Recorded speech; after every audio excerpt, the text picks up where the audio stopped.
Bonjour à tous, bienvenue au Méliès pour cette séance Méliès classique. Alors 2024-2025, c'est décidément l'année Comencini, parce qu'après un petit cycle de 5 films qu'on a diffusé au printemps au Méliès Saint-François, Sans rien savoir d'elle, qui est redistribué par les films du Camélia en copie restaurée et qu'on a le plaisir de vous reproposer.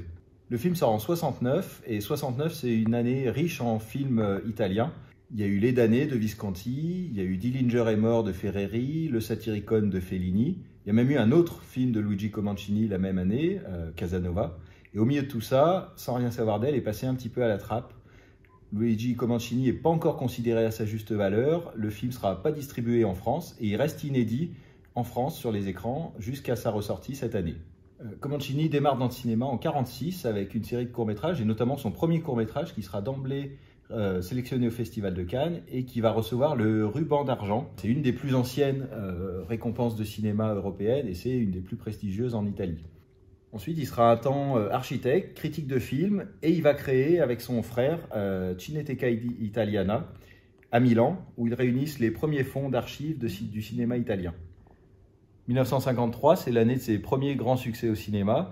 Il va diriger Vittorio De Sica, Gina Lollobrigida, Alberto Sordi en 1960 dans La Grande Pagaille, qui est considérée comme son chef-d'œuvre.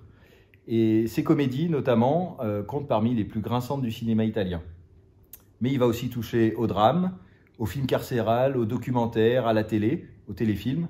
Et d'ailleurs, dans Sans rien savoir d'elle, on flirte un petit peu avec plusieurs genres. On est à la fois dans le giallo italien, on est dans le film noir, on est un peu dans le mélo.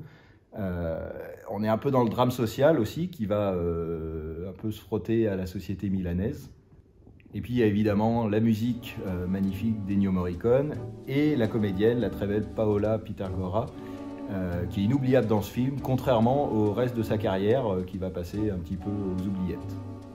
Côté famille, Comencini a eu 4 filles, toutes les 4 dans le cinéma. Une directrice de production, une chef décoratrice et 2 réalisatrices, Cristina et Francesca Comencini. Et il se trouve que Francesca Comencini, son nouveau film, sort cette semaine aussi au Méliès, Prima la Vita. J'espère que ça vous donnera envie de découvrir la filmographie du père et de la fille. Bon film et bonne séance.